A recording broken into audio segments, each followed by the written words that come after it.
साक्षात् परब्रह्म तस्मै श्री गुरवे नमः। निखिलनिगमवेद्यं ब्रह्म यत्पूर्णमेकं सकलगुणसुधानां मङ्गलानां निधानं जननमरणनानां क्लेशमूलप्रहाणं जयति जगद्दत्तं द्वारिकेशाभिधानं वेवेदव्याससवाल्मीकिसुखगुरु चरणकमलाभ्यां नमो नमः। हरये नमः परमात्मने नमः पूर्णपुरुषोत्तमाय नमः। सभी भाई भक्तों को जय श्री कृष्ण, श्री राम, जय पूर्ण पुरुषोत्तम भगवान। सभी लोग कथा सुनते सुनते हरये नमः या परमात्मने नमः या पूर्ण पुरुषोत्तम भगवान की जय ऐसा बोलते रहना चाहिए चालू कथा में। हमारी कथा गंगा बहती हुई दूसरे दिन पुरुषोत्तम माह में भगवान पुरुषोत्तम की कथा में दूसरे दिन की कथा को आगे बढ़ाते हुए नैमिषारण्य के अरण्य में संकादिक ऋषियों के आगे पधारे सूत जी कथा आगे बढ़ाते हुए कहते हैं कि मैंने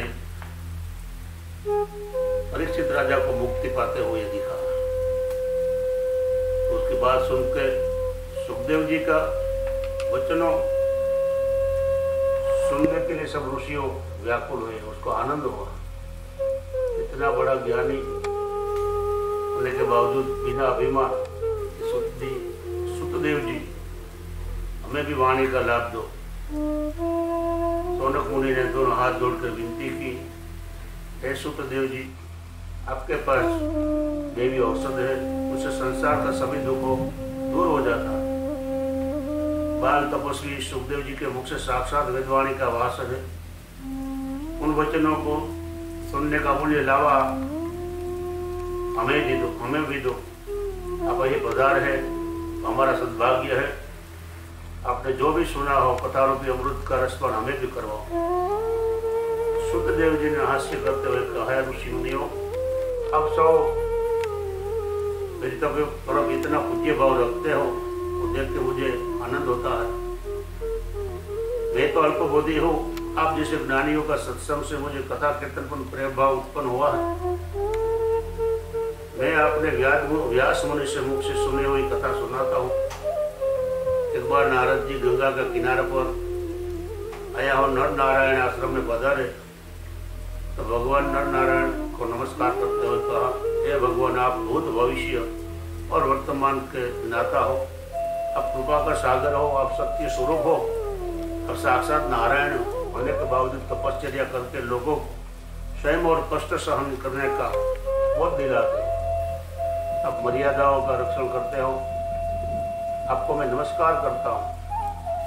मैं आपका शरण आया हो इस कली काल में।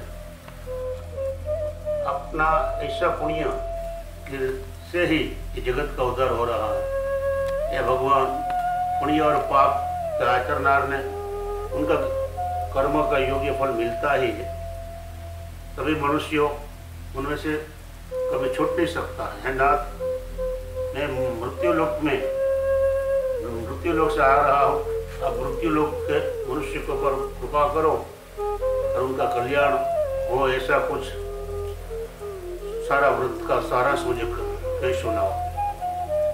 नारद जी का ऐसा प्रश्न सुनते भगवान नारायण ने स्मित करते हुए कहे, नारद, आप जैसा परोपकारी महात्मा हो ही जगत का कल्याण कर सकते हैं। वृंदावन विहार गोपीजन वल्लभ भगवान श्री कृष्ण ने पवित्र लीलाओं का श्रवण करने से संसार और आत्मा और सभी दुखों का नाश होता है। मैं आपको पुरुषोत्तम भगवान की पवित्र कथा सुनाता हूँ, तो सुनिए। ये पुरुषोत्तम मास की कथा परम पवित्र और मोक्षदायक है। ये कथा सुनते हुए लोगों को दुख दारिद्र्य और चिंताओं का नाश हो जाता है और वो मोक्ष की गति को पाता है। महर्षि नारद विनय पूर्वक प्रणाम करके पूछने लगे, प्रभु, ये पुरुषोत्तम माह क्या है, उनका क्या महात्म्य है, उसका अधिष्ठाता तो देव कौन है? सब कथा मुझे कृपा करके सुनाओ। सुत प्राण यहाँ कह रहे हैं, हे मुनियों, नारद जी के प्रश्न सुनते हुए भगवान नारायण कह रहे हैं, हे नारद, पुरुषोत्तम एक माह का नाम है, उसका अधिष्ठाता देव पुरुषोत्तम भगवान खुद ही है, इसीलिए उस माह में पुरुषोत्तम माह कहा जाता है। इस माह में जो कोई भी व्रत करता है उन पर भगवान पुरुषोत्तम संतुष्ट होता। नारद जी ने फिर से प्रश्न किया, क्या प्रभु मैंने कोई दिवस पुरुषोत्तम माह का नाम सुना नहीं है, क्या माह में भी पुरुषोत्तम माह कहा जाता है? इस माह में व्रत तप और उपवास कौन सा तरीके से किया जाना चाहिए? इस माह का व्रत करने से क्या फल प्राप्त मिलता है? जगत में दुखों को पार नहीं है, रोग, दुर्बलता, बुद्धि का प्रभाव, अभाव, मूर्खता आदि इत्यादि भरे पड़े हैं। उनमें शांति और दिलासा मिलने वाली कोई उपाय बताओ, कोई बात बताओ। सुतपुराण कहते हैं, मुनिवरों, नारद जी की प्रार्थना उनके भगवान नारायण ने पृथ्वीलोक के मनुष्य को परोपकार अनुग्रह की और पवित्र पुरुषोत्तम माह का महात्म्य वर्णन करने की शुरुआत की। यहाँ दूसरे दिन की ये कथा हम समाप्त करते हैं। पूर्ण पुरुषोत्तम भगवान की जय। आज ही दूसरी और तीसरी तिथि, तीसरी का क्षय होने के तीसरे दिन की भी कथा सुन लेते हैं। कंटिन्यू करें। मलमास की शरणागति। भगवान नारायण ने नारद जी को कहा, नारद, ये कथा श्री कृष्ण ने धर्मराजा को सुनाई थी। ये कथा सुनते ही पांडव कौरव के त्रास से मुक्त हुए। दुष्ट दुर्योधन और दूसरे कौरव पांडवों में अत्यंत कष्ट देते थे। पांडवों को लाक्षागृह में जलाने का प्रपंच किया था। पांडवों के साथ जुआ खेल के उसको कपट से हराया था। दुशासन सती द्रौपदी से भर सभा में उसकी चोटी खींचते हुए, उसको घिसटते हुए लेके आया था। दुर्योधन ने उसका वस्त्र खींचने और उसे नग्न करने की आज्ञा दी थी। द्रौपदी ने भगवान श्री कृष्ण की साचा मन से प्रार्थना की। श्री कृष्ण ने 999 वस्त्रों यानी साड़ी उसको पूरी थी। द्रौपदी की रक्षा की और उसकी मर्यादा रखी। पांडवों को शरत के अनुसार 13 साल का वनवास हुआ था। तो पांडव और द्रौपदी कामिक नामक जो वन में रहते थे, वहां भक्तों का दुख सहन नहीं कर सकते ऐसा भक्त भगवान उसकी संभाल लेने पधारे थे। कोपायमान हुआ भगवान कौरव का संहार हिस्सा। दो हाथ जोड़ के अर्जुन ने उसे पूछा, जगत की उत्पत्ति का कारण क्या प्रभु आप इतना कोपायमान क्रोधायमान क्यों? आप तो जगत का पालन करता कहलाते हो, आप शांति धारण करो, हमें आपकी शरण चाहिए। अर्जुन की ऐसी नम्र वाणी सुन के भगवान श्री कृष्ण का स्वरूप एकदम बदल गए। पांडवों ने उसका फल और फूल से स्वागत किया। पूर्णिमा का चंद्र जैसा शीतल हास्य करते हुए भगवान ने कहा, है अर्जुन, मुझे पसंद है ऐसे कष्टों पड़ते हुए वो मैं सहन नहीं कर सकता हूँ, परंतु भक्तों का राय का दाना मुझे इतना भी कष्ट पड़े मैं सहन करता हूँ, लेकिन मेरे भक्त को एक राय का दाना तक का जो कष्ट पड़े वो मैं सहन नहीं कर पाता, वो मेरे समान मानता हूँ। मेरा भक्तों का दुख दूर करने के लिए ही मेरा अजन्मना होने के बावजूद भी मैं जन्म लेता हूँ। तुम्हारा दुखों बहुत टूक समय में खत्म हो जाएगा। मनुष्य ने इस जन्म में जो भी सुख दुख भुगतना पड़ता है, तो लाभ नुकसान होता है, वो अपना कर्म फल स्वरूप ही होता है। ये कर्म का बंधन दूर करने के लिए व्रत, तप, धर्म, संयम इत्यादि शरीर और आत्मा को पवित्र बनाना चाहिए। अब आने वाला जो माह है उसको अधिक मास कहा जाता है। तुम सभी ये व्रत करो। उन व्रत का प्रभाव से तुम सबको राजभवन सुख फिर से प्राप्त होगा। भगवान के ये वचन सुनते हुए अर्जुन ने पूछा, है प्रभु ये अधिक मास क्या है, उनका व्रत कर क्यों करना चाहिए, उसे क्या फल प्राप्ति होती है, कृपा करके आप सभी हमें सुनाओ। भगवान कृष्ण कहते हैं, वर्ष मास दिवस प्रहर घड़ी पौड़ विपौड़ ये सब काल का विभाग है।